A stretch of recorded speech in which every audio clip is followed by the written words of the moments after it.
엘리야 선지자에 대해서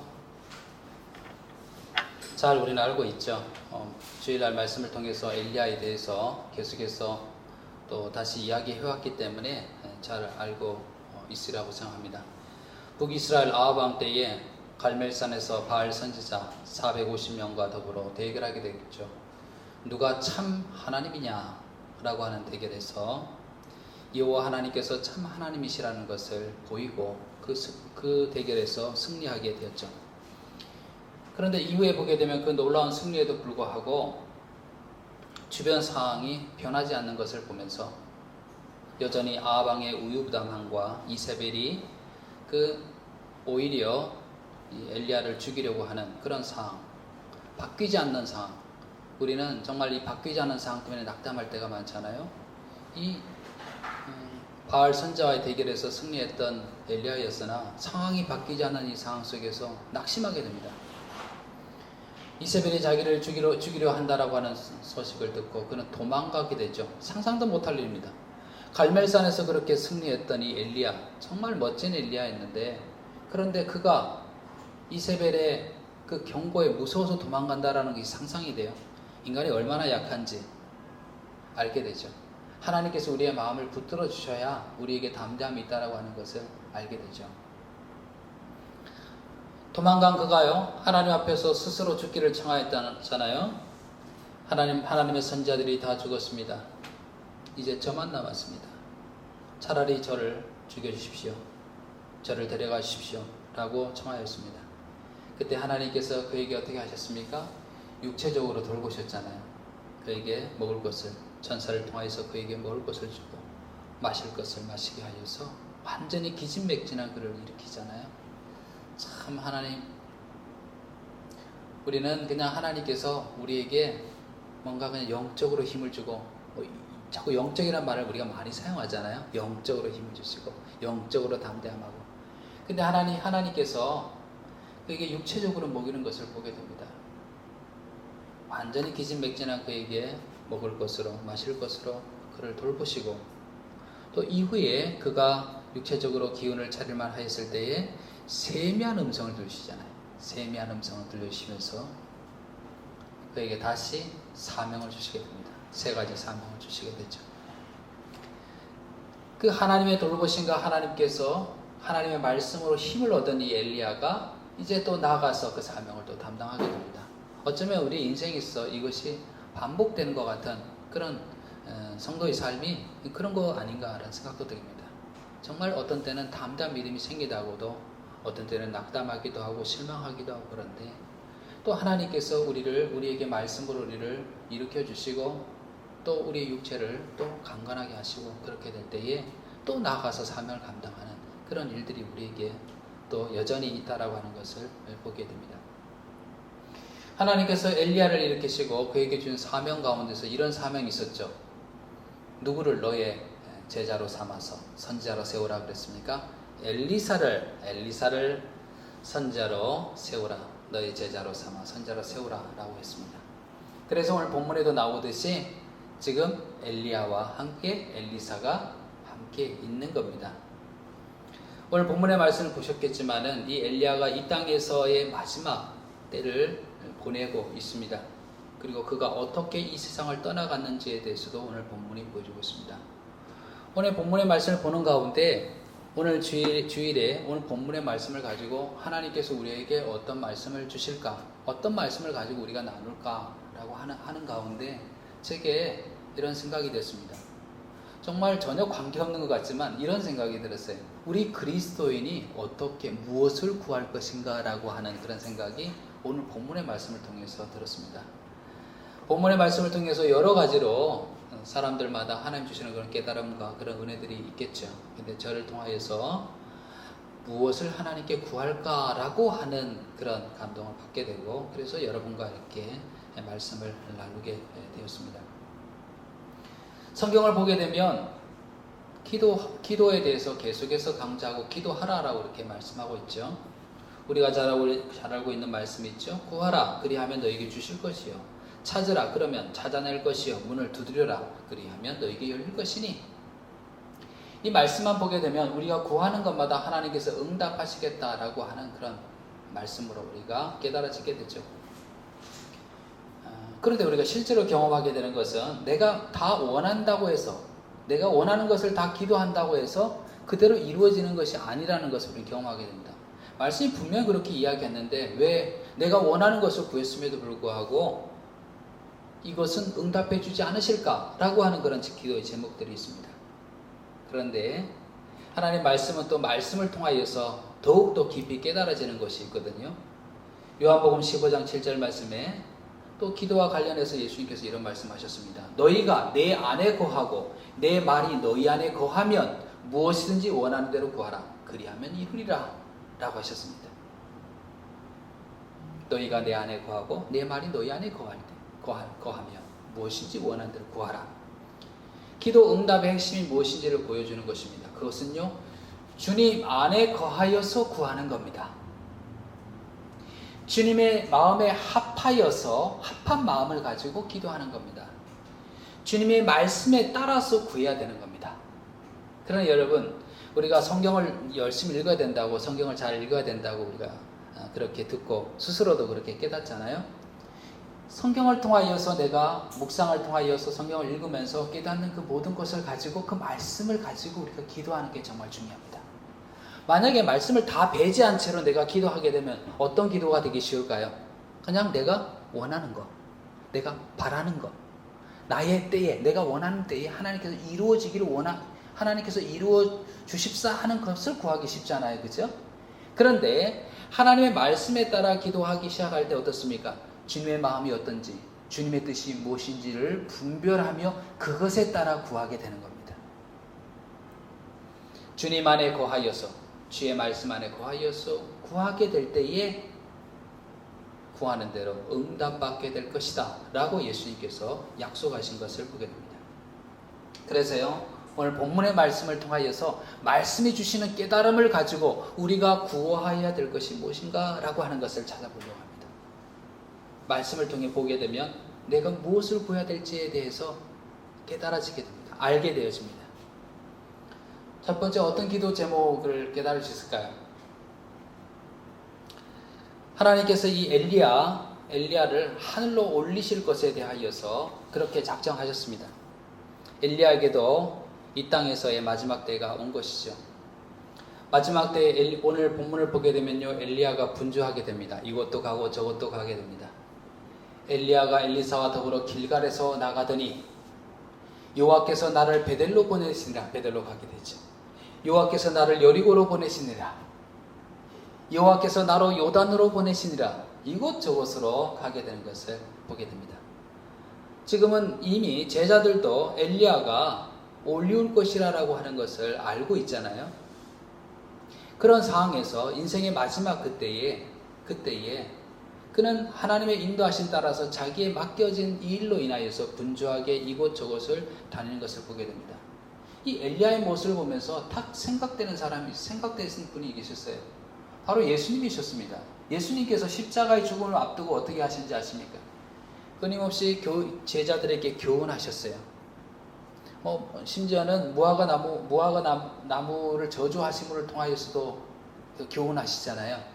그리고 주님께서 그의 죽음을 앞두고 난 후에 제자들을 어떻게 끝까지 뭐 하셨습니까? 생각나십니까? 끝까지 사랑하시니라 라고 그렇게 하셨어요. 끝까지 사랑하시게 되죠. 그리고 예수님께서 죽음을 앞두고 제자들을 향하여서 하신 중보기도 하시죠. 쭉 한 중보기도가 있습니다. 우리가 하나 된 것까지 저희도 하나가 되게 하소서. 계속 예수님의 중보기도가 있습니다. 죽음을 앞두고 예수님께서는 그들에게 가르치시고 끝까지 사랑하시며 또 그들을 위해서 중보기도 하셨던 예수님을 보면서 이 엘리야와 오버랩되는 겁니다. 엘리야도 그가 방문했던 이 베델, 여리고, 이곳은요, 선지 학교가 있던 곳이거든요. 선지자 후보생들이 훈련을 받던 곳이거든요. 그 제자들을 돌보기 위해서 마지막까지 분주한 그의 모습을 보게 됩니다. 그러니까 이런 엘리야의 모습을 보면서 예수님 모습이 생각나는데, 거기에 더하여서 엘리야의 어떤 모습이 또 정확하게 예수님을 생각나게 하는 거냐면 엘리야의 마지막 모습입니다. 엘리야가 어떻게 그의 이 땅에서의 마지막에서 어떤 마지막 모습을 보이고 있습니까? 승천하고 있잖아요. 그죠? 승천하고 있죠. 두 사람이 길을 가며 말하더니 불소리와 불말들이 두 사람을 갈라놓고 엘리야가 해오리 바람으로 하늘로 올라가더라 라고 되어 있습니다. 하늘로 올라갔대요, 엘리야가요. 예수님께서 어떻게 했습니까? 부활하셔서 승천하셨습니다. 하늘로 올렸습니다. 구약 성경에 보게 되면 죽음을 보지 않고 하늘에 올리운 인물이 또 하나 있습니다. 한 분 계십니다. 누굽니까? 에녹이잖아요. 그렇죠? 에녹이 하나님과 동행하더니 하나님이 그를 데려가심으로 세상에 있지 아니하였더라 라고 되어 있습니다. 그럼 우리의 마음속에 이런 질문이 되게 됩니다. 왜 하나님께서 왜 이 에녹과 엘리야와 같이 죽음을 맛보지 않고 하늘에 올리운 사람의 예를 만들었느냐라고 하는 거죠. 뭐 질문을 그렇게 안 할 수도 있죠. 그렇게 하시면 그렇게 하셨으니까 하신 거죠. 이렇게 할 수도 있지만 왜 하나님께서 죽음을 맛보지 않고 하늘로 올려온 예를 구약에 드셨는가? 그런 예를 만들으셨는가라고 하는 거죠. 여기와 관련해서 또 하나님께서 예로 만든 부분이 있습니다. 죽음에서 다시 살아나는 예를 만드셨어요. 성경에 보게 되면 그렇죠. 구약에서나 신약에 보게 되면 죽음에서 다시 일어난 예를 만드셨죠. 사르밧 과부의 아들 다시 살아났죠. 수렘 여인의 아들 다시 살아났습니다. 우리가 잘 아는 나사로 죽음에서 다시 살아나는 일이 있었죠. 회당장 야이로의 딸 유두고 다비다 다 죽음에서 살아났습니다. 똑같은 맥락에 생각해 보게 되면 왜 하나님께서 이 예를 만드셨을까? 죽음에서 다시 살아나는 예를 만드셨을까? 사실은 그 사람이 다시 살아났다 하더라도 결국은 죽었을 것 아니에요. 근데 굳이 그렇게 다시 살아나는 그런 예를 만드셨을까? 그 이유는요, 나사로가 죽었다 살아나는 그 사건을 통해서 예수님께서 하신 말씀을 통해서 보면 알게 됩니다. 예수께서 이르시되 나는 부활이요 생명이니 나를 믿는 자는 죽어도 살겠고 무릇 살아서 나를 믿는 자는 영원히 죽지 아니하리니 이것을 내가 믿느냐? 다시 죽었다 살아나는 예를 통하여서요, 사람이 죽음에 머물지 않고 다시 살아날 것이다. 그 다시 살아나는 것은 바로 부활이요 생명인 나를 통하여서 다시 살아날 것이다 라고 하는 것을 보이신 것입니다.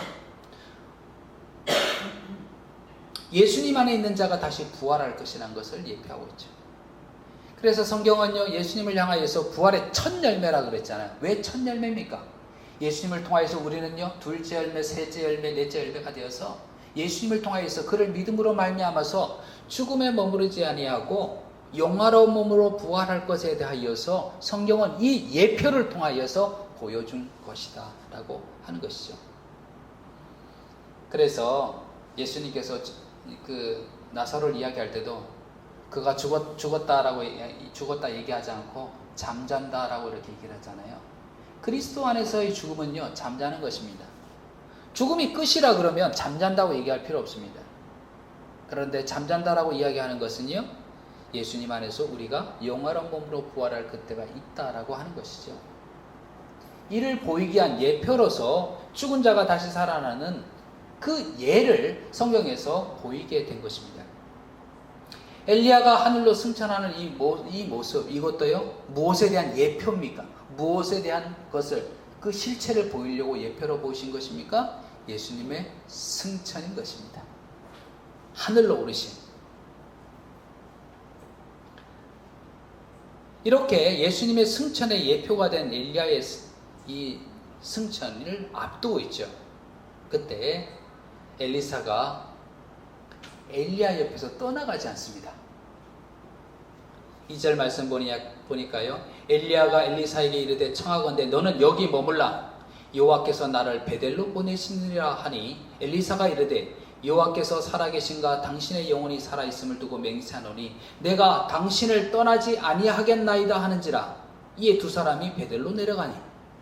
근데 여기만 또 이 똑같은 말이, 이 말씀이 거기만 그치는 것이 아니라 4절에도 6절에도 계속해서 가는 곳마다 제가 당신을 떠나가지 않겠습니다 라고 엘리사는요, 엘리야에게 이야기하게 됩니다. 여러분, 엘리야가 예수님의 예표라고 그렇게 말씀드렸잖아요. 그렇게 보게 될진데 이 엘리사의 모습, 제가 당신을 떠나가지 않겠습니다라고 하는 이 말이, 이 고백이 예사롭게 들리지 않는 겁니다. 우리의 신앙에 있어서 우리의 신앙을 비춰보고 나의 신앙을 비춰보게 있었을 때에 우리의 마음을 탁 치는 기도 제목이 있습니다. 이를 통하여서 어떤 기도 제목이 생각나십니까? 주님, 예수님, 제가 예수님을 결코 떠나가지 않겠습니다. 다르게 표현하면 예수님, 제가 예수님을 끝까지 따라가겠습니다 라고 하는 그런 고백, 그런 기도로 우리들에게 다가오고 있지 않습니까? 엘리사가 엘리야를 끝까지 떠나가지 않겠다라고 하는 것은요, 물론 공간적으로도 떠나가지 않겠다라는 얘기도 되지만 그가 스승인 이 엘리야를 보게 될 때에 그 스승의 영, 스승의 정신, 스승의 생각과 사상, 스승의 영감에 끝까지 같이 하겠다라고 하는 그런 말이 되는 거죠. 그렇다면 우리가 고백할 때, 기도할 때 예수님, 제가 예수님을 결코 떠나가지 않겠습니다, 예수님을 끝까지 따르겠습니다 라고 하는 기도는요, 결국 무슨 기도입니까? 예수님의 말씀, 예수님의 생각, 예수님의 마음, 예수님의 삶을 따라 끝까지 살아가겠습니다 라고 하는 기도의 고백이 되게 되는 것입니다. 여러분, 우리가 우리의 삶을 살아가면서 예수를 믿는다고 하면서, 하나님을 믿는다고 하면서요, 우리가 무엇을 따라 살아가는가라고 생각되게 되면 자기 생각에 따라, 내 판단에 따라 살아갈 때가 너무 많습니다. 주변 환경에 따라서, 사람들이 이야기하는 것에 따라서, 세상의 가치관에 따라서요. 예수님의 제자였던 베드로가 예수님께 그렇게 얘기한 적이 있잖아요. 예수님께서 본인의 그 죽으심과 십자가의 죽음에 대해서, 본인의 죽으심에 대해서 얘기하게 될 때 베드로가 얘기했잖아요. 예수님, 결코 그럴 수가 없습니다. 무슨 말씀하십니까? 그랬잖아요. 그때 예수님께서 베드로에게 뭐라 얘기했습니까? 사단아! 라고 얘기했습니다. 사단아, 물러가라! 라고 그렇게 얘기를 했습니다. 자기의 생각에 따라, 자기의 감정에 따라, 자기의 판단에 따라서 그렇게 베드로는 스승을 위하여서 얘기하는 것 같았지만 사실은 그렇지 않은 거죠. 자기의 생각에 따른 것이죠. 베드로가 이미 예수님의 제자인 상태 아닙니까? 그럼에도 불구하고 자기의 생각에 따라 그렇게 얘기한 거 아닙니까? 우리도 이 세상에 살아가면서요, 예수님을 믿으러 가면서, 하나님을 믿으러 가면서도요, 끊임없이 우리가요, 내 생각에 따라, 내 판단에 따라서, 내 경험에 따라서, 세상이 주는 가치관에 따라 그렇게 살기 쉽다라고 하는 거죠. 연약함이 우리에게 있습니다. 그런 부족함이 우리에게 있습니다. 그런데 우리에게 주어진 은혜의 통로가 있잖아요. 뭡니까? 기도가 있지 않습니까? 기도를 통해서 우리가 무엇을 간구할 것입니까? 엘리사가 엘리야에게 얘기했던 것처럼 똑같이 우리는 하나님께 기도하는 겁니다. 하나님, 제가 나의 주, 나의 왕이신 예수님을 떠나가지 않겠습니다. 끝까지 예수님을 따라 살겠습니다. 예수님의 생각, 예수님의 마음, 예수님의 영, 예수님의 말씀을 따라 제가 살겠습니다. 저를 도와주십시오. 라고 하는 기도를 우리는 우리의 평생에 있어서 계속해서 드려야 할 그런 기도 제목이 되지 않겠습니까? 같이 한번 따라서 고백해 보실래요? 예수님을 끝까지 따라가게 하소서. 예수님을 끝까지 따라가게 하소서. 예. 말씀을 가지고 우리가 기도해야 된다라고 그렇게 얘기를 했는데, 여러분, 이 말씀이 생각날 때마다 그렇게 하나님께 기도하십시오. 예수님을 끝까지 떠나가지 않겠습니다. 예수님을 끝까지 따라 살게 하소서. 세상이 이리 끌고 저리 끌고 나를 자꾸 끈다 할지라도 내 인생의 표대는, 내 인생의 인도자는 세상이 될 수 없으며 내 생각이 될 수 없으며 예수님의 말씀, 예수님의 마음, 예수님의 영이 된다는 것을 믿고 예수님을 끝까지 따라가게 하소서. 이것이 저와 여러분의 기도 제목이 되기를 간절히 축원을 드립니다. 이렇게요, 끝까지 당신을 따라가겠습니다, 당신을 떠나가지 않겠습니다 라고 달라붙어서 엘리사가 엘리야에게 달라붙어서 가게 됩니다. 그러던 차에 어디에 서게 되냐면요, 요단강가에 서게 됩니다. 엘리야는 요단 앞에서, 강이잖아요. 지금은 그 성리 순례를 가보면 크게 넓은 강은 아니거든요. 좁은 강이거든요. 당시에는 넓은 강이었겠죠. 여기를 건너가는데 어떻게 건너가게 됩니까? 오늘 말씀에서 보듯이요, 그가 겉옷을 가지고 말아서 물을 치게 됩니다. 그러자 물이 이리저리로 갈라지게 되고 두 사람이 그 마른 땅 위로 건너가게 됩니다. 요단을 건넌 후에 엘리야가 엘리사에게 묻습니다. 뭐라고 묻냐면 내가 너를 떠나기 전에 내가 너에게 어떻게 할지를 구하라. 한마디로 뭡니까? 무엇을 내게서 구하느냐. 이제 우리가 헤어질 때가 됐는데 무엇을 내게 구하느냐, 뭘 원하느냐라고 하는 거죠. 예수님께서도 38년 된 병자에게 그렇게 얘기했잖아요. 내가 뭘 원하느냐, 구하느냐라고 얘기했잖아요. 무엇을 내게 구하느냐라고 엘리야가 물었습니다. 그 질문에 엘리사가 무엇이라고 구합니까? 9절 말씀에 보게 되면요, 건너매 엘리야가 엘리사에게 이르되 나를 내게서 데려감을 당하기 전에 내가 내게 어떻게 할지를 구하라. 엘리사가 무엇을 구합니까? 엘리사가 이르되 당신의 성령이 하시는 역사가 갑절이나 내게 있게 하소서 하는지라 구했습니다. 당신 속에 나타나는 성령의 역사가 갑절이나 내게 있기를 원합니다. 얼핏 이 말씀을 들으면요, 이 말씀을 가지고 여러분이 묵상하고 이 말씀을 가지고 적용을 한다 그러면은 어떻게 적용할 수, 쉽게 생각하면 어떻게 적용할 수 있을 것 같을까요? 이렇게 적용할 수도 있잖아요, 그죠? 엘리야가 가졌던 그 성령의 능력을 2배나 구했단 말이야, 엘리사가. 그렇다 그러면 나도 이렇게 구해야지. 이것은 거룩한 욕심이야. 영적인 욕심이야. 내 욕망을 위한 구함이 아니라 영적인 거룩한 욕심이기 때문에 2배나 주소서 이렇게 구해야 되겠구나. 이렇게 적용할 수도 있잖아요, 그죠? 그런데 가만히 보게 되면 그런 영적인 욕심을 가지고 구했다라기보다는요, 이 사실은 장자의 그 아버지가 있고 그 장자 그 차자 아들들이 있잖아요. 그랬을 때에 장자의 권리와 관계되어 있습니다. 장자는요, 다른 아들들과 달리 유산을요, 다른 아들들의 2배를 받습니다. 2배를 받는 이유가 있죠. 그것은요, 그 집안을 대표해서 잘 끌고 갈 수 있도록, 잘 인도해 갈 수 있도록 장자는 2배의 유산을 받습니다. 우리가 또 알다시피 장자는요, 그 아버지로부터 축복을 받게 되잖아요. 이삭이 에서에게 축복을 했어야 되는데 야곱이 속여서 자기가 축복을 받게 되잖아요.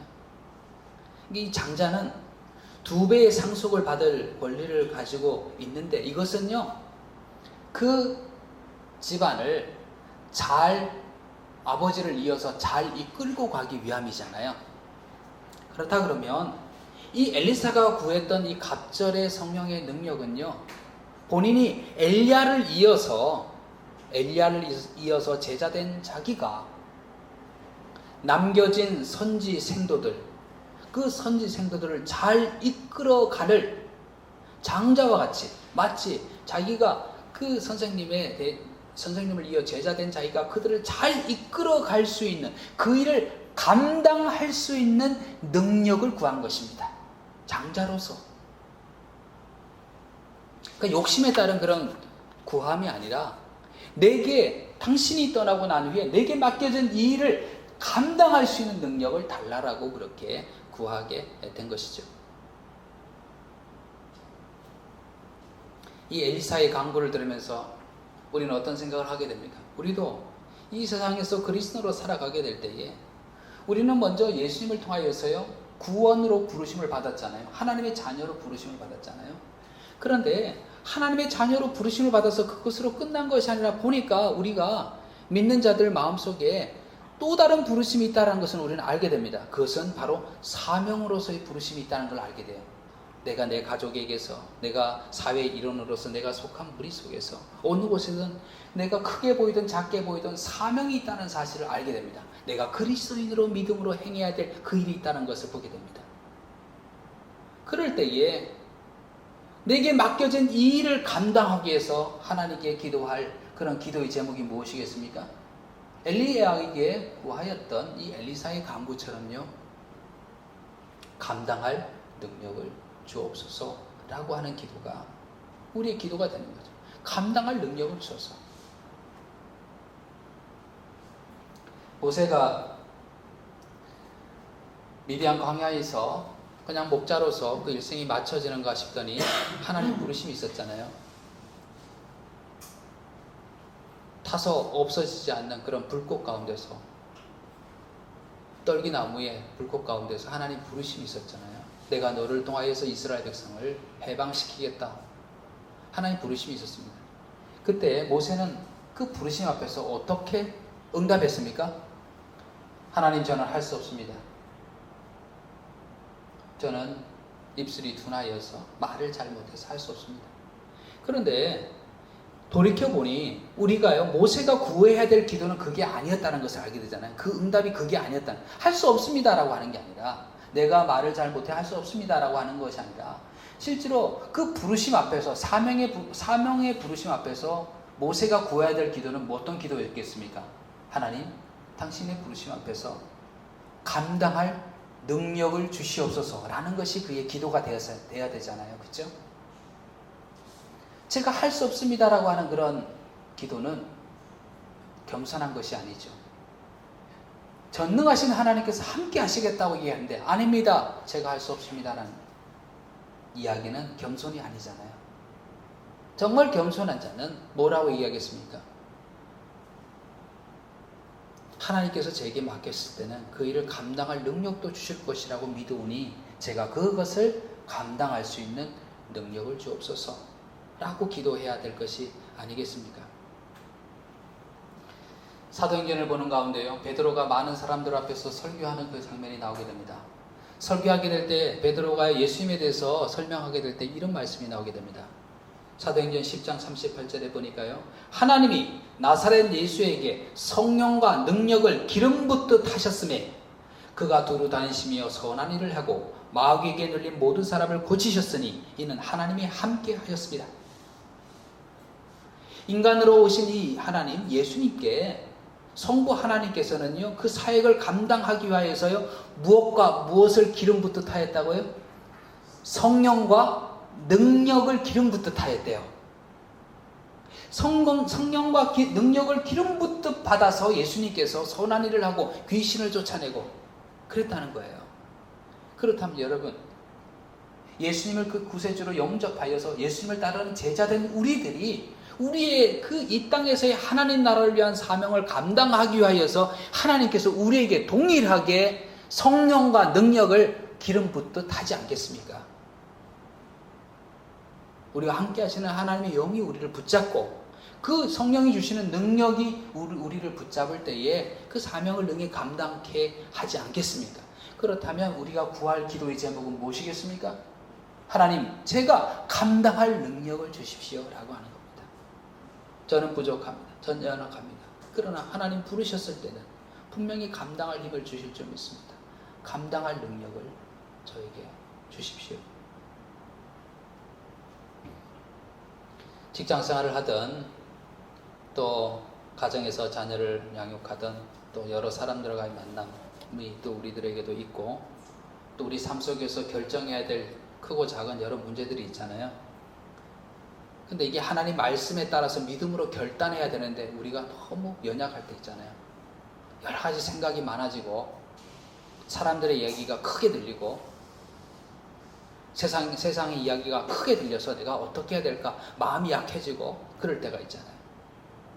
우리에게 필요한 것은 하나님 말씀을 통해 말씀에 대한 확신을 가지는 담대함과 능력이잖아요.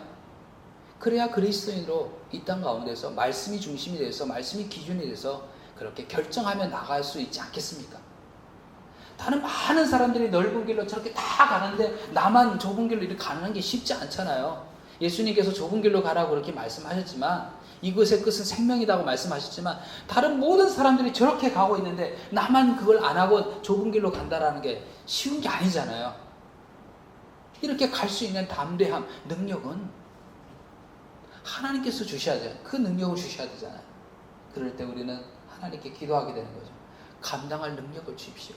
예수님께도 성령과 능력을 기름 붓듯 하셔서 그 일을 감당하게 하신 것처럼 하나님 자녀된 저에게 성령을 기름 붓듯 부으시고 능력을 기름 붓듯 부어주셔서 말씀에 따라서 하나님께서 우리에게 제시해 주신 그 진리에 따라서 결단하고 그 길을 걸어가게 하옵소서. 많은 사람들이 넓은 길로 간다 할지라도 예수님을 따르는 그 진리의 길, 좁은 길처럼 보여도 협착한 그런 길처럼 보여도 그 길을 갈 수 있는 능력을 제게 허락해 주십시오. 그렇게 기도하게 될 때에 그렇게 기도한 자에게 하나님께서는 성령의 충만을 주시고 능력의 충만을 주셔서 담대하게 그렇게 살아갈 수 있게 되는 겁니다. 같이 따라서 한번 기도해 보실까요? 능히 감당할 능력을 주옵소서. 예. 기도할 때 여러분 기억하셔서 하나님 능히 감당할 능력을 제게 주십시오. 그렇게 기도할 수 있는 우리가 되기를 바랍니다.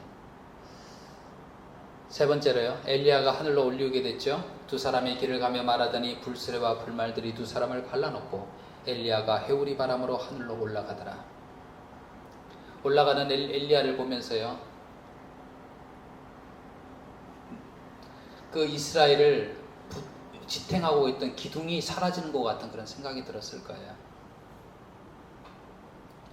이 엘리야가 하늘로 승천한 이후에 엘리사는 자기의 옷을 잡아 둘로 찢게 되고 또 엘리야의 몸에서 떨어진 겉옷을 주워가지고 요단 언덕에 서게 됩니다. 요단을 건너가야 되는데 엘리야 본인의 스승이 했던 대로 엘리야의 겉옷을 가지고 그것을 말하다가 물을 쳤습니다. 요단강을 쳤더니 어떤 일이 벌어졌습니까? 이리 갈리고 저리 갈리고 길이 열려서 그 길을 걸어가게 된 겁니다. 정말 엘리사가 간구했던 것처럼요. 엘리야의 가운데 역사했던 성령의 능력이 그에게 부어진 것을 보게 되었습니다. 응답되게 된 거죠. 하나님의 마음에 합하여서 기도했던 그의 기도가 응답받게 된 것이죠.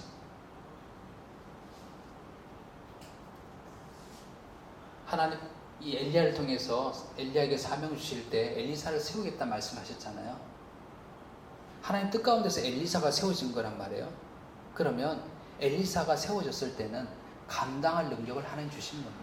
여러분, 우리가 그리스도인으로 불림받고 또 내가 무엇인가 내게 성령께서 마음을 주셔서 무슨 일인가를 하게 했을 때에는 하나님께서 감당할 능력을 주십니다. 기도하고 간구할 때 감당할 능력을 주십니다.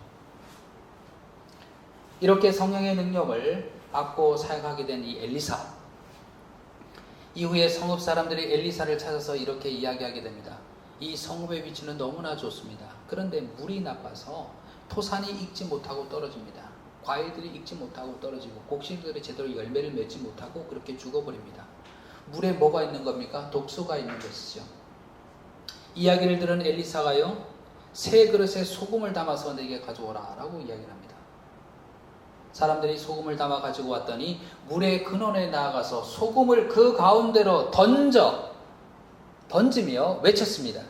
여호와의 말씀이 내가 이 물을 고쳤으니 이로부터 다시는 죽음이나 열매 맺지 못함이 없을지니라 라고 외쳤습니다.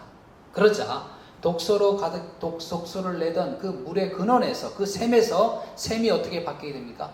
맑은 샘물로 바뀌게 되었다 라고 이렇게 말씀하고 있습니다. 여기는 이 성읍의 위치는 좋으나 해서 이 성읍이라고만 나와 있잖아요. 그런데 정말 그 성지순례를 가보니까 성지순례 가서 저희를 안내했던 분이 여리고 있죠. 여리고 그러면 뭐가 생각나십니까? 여리고 성이 생각나잖아요. 우리는 여리고 성으로 큰 성으로 막 생각됐는데 이것이 저 땅속에 묻혀버린 거예요. 생각해보면 오랜 시간이 거치면서 계속 그 흙이 쌓이고 이렇게 묻혀서 지금은 그 위에 건물이 지어지고 이렇게 된 거예요. 그러니 이 여리고성을 보려면 어떻게 해야 되겠어요? 땅을 파고 들어가야 보이는 거예요. 근데 그 땅을 어떻게 다 파겠습니까? 근데 여리고성이 있었다는 걸 보여주기 위해서 어느 한 곳만 이렇게 파서 이렇게 그 형태를 보여주는 거예요. 그 여리고성도 이렇게 보게 되죠. 정려나무도 보게 되고 또 삭개오가 올라갔다라고 이야기하는 실제로 그 나무인지 아닌지는 모르겠지만 그 돌감람나무 있죠. 뽕나무라고 성경에 나와 있지만 그 돌감람나무 큰 그루도 거기서 봤고요. 그래서 여리고에서 볼 건 다 본 건가 그랬더니 한 곳을 더 가야 된대요. 그래서 어디 가야 그랬더니 샘으로 간다는 거예요. 샘 앞에 갔더니 문이 잠겨 있는 거예요. 거기 지키는 분이 계셔서 그분을 불러서 이 문을 열어달라 그러고 그분에게 돈을 또 이렇게 좀 주어지는 거예요. 우리 때문에 이렇게 와서 문을 여는 수고를 했으니까 말이에요. 딱 그 문을 열고 딱 안으로 들어갔더니 정말 샘물이 다 있는 거예요. 맑은 샘물이 쫙 흐르고 있는 거예요. 우와, 이런 곳에 이 수원지가 여기 있구나. 너무 청량감이 샥 드는 거예요. 그 샘물이 이름이 뭔지 아십니까? 엘리사의 샘물이에요. 엘리사가 그 독소로 가득한 샘물을 그 소금을 던짐을 통하여서 맑은 샘물로 바뀌었던 그 샘물이 거기 있는 거예요. 여리고에. 보고 싶으시죠? 나중에 우리 기회 되시면 한번 성지순례팀에서 한번 가볼 수도 있을 것 같아요. 가서 얼마나 물이 맑은지 몰라요. 그 수원지를 보호하고 있는 거예요. 독소가 없는 거죠. 엘리사의 샘물이 되게 되는 거죠. 그런데 이 독소로 가득한 이 물의 근원에 소금을 던짐을 통하여서 그것이 맑은 샘물이 되었던 이 사건이 또 생각나게 하는 한 사건이 있습니다. 이스라엘이 광야 가운데서요, 물이 있어서 먹지 못했던 일이 있었잖아요. 그들이 목마르고, 그런데 물이 있긴 한데 그 물이 써서 사람들이 먹지 못한 거예요. 마라라고 하는 지역에서 마라의 쓴물이었잖아요. 그럴 때 어떻게 합니까?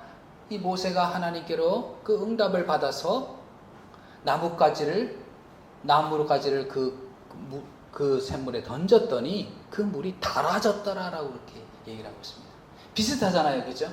독소로 가득한 이 샘물 가운데 던져진 그 소금을 통하여서 이 물이 맑은 샘물로 바뀌고, 쓴물이었던 그 쓴물이 그 하나님께서 하나님께서 가르친 그 나무를 던졌더니 단물이 바뀌는 이 사건을 통해서 뭐가 다가오고 있습니다.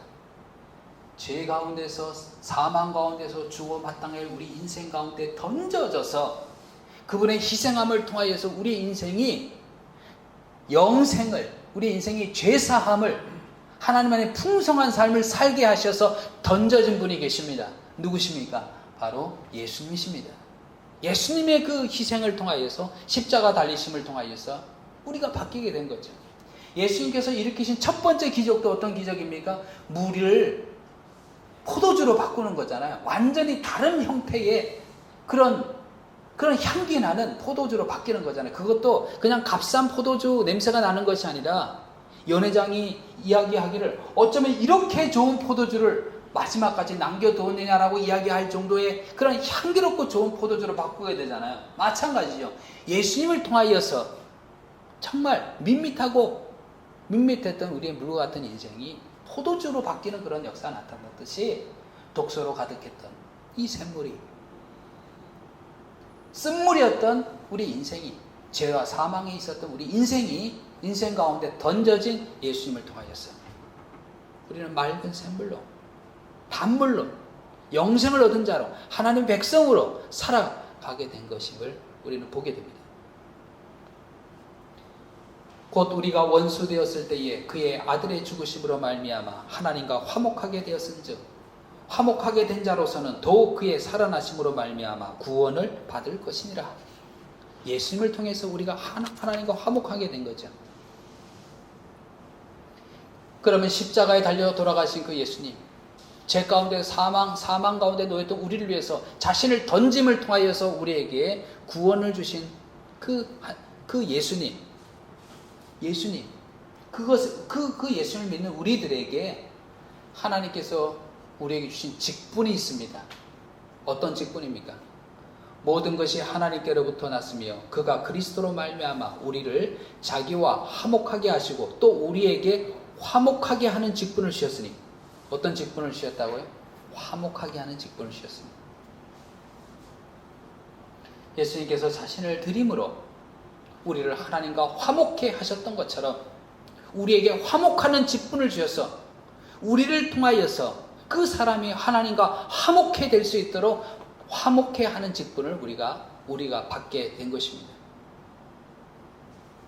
여러분, 우리 인생의 죄와 사망의 그 상태에서 우리를 치유하신 근본적인 치유자는 예수님이십니다. 자신을 화목제물로 드림을 통하여서 그를 믿는 자를 치유하셨습니다.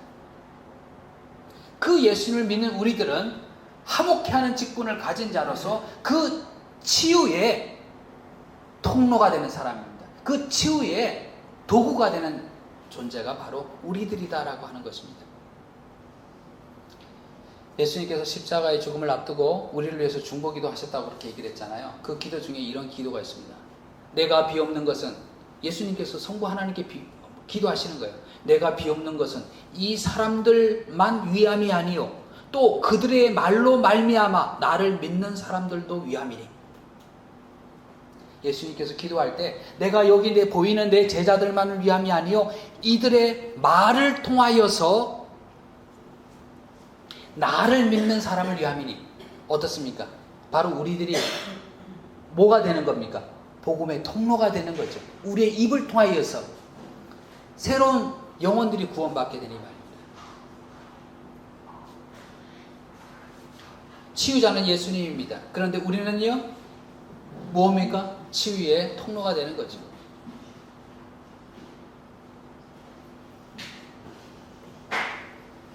여러분, 독소로 가득한 이 샘물에 소금이 던져져서 맑은 물이 된 이 사건을 보면서요, 우리는 이런 기도의 제목을 가지게 됩니다.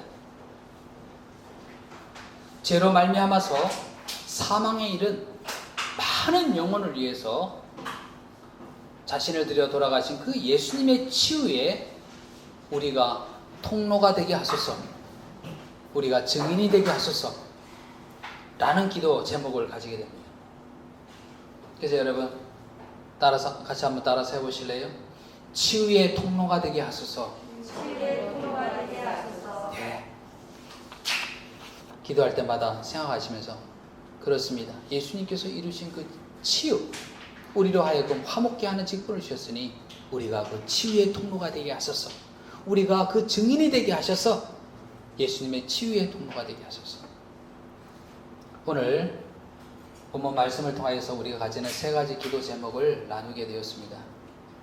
우리가 드릴 많은 기도의 강구들이 있지만은 우리 말씀을 통해서 깨달은 것을 가지고 하나님의 마음에 합한 기도를 드리는 것이 중요하다고 그렇게 말씀을 드렸습니다. 첫 번째 기도 제목 뭐였습니까? 기억나십니까? 조금 지났는데 기억나십니까? 예수님을 끝까지 따라가게 하소서. 예, 예수님을 끝까지 따라가게 하소서. 두 번째 기도 제목 생각나십니까? 예, 감당할 능력을 주소서. 세 번째 금방 했잖아요. 무엇의 통로? 치유의 통로가 되게 하소서. 예, 그 말씀을 통해서 우리의 기도 제목이 나오잖아요. 오늘 주신 말씀을 통하여서 가지는 이 기도 제목을 가지고 예수님 안에서 예수님의 말씀을 따라 이렇게 기도에 힘쓸 수 있는 저와 여러분이 되시기를 간절히 축원을 드립니다.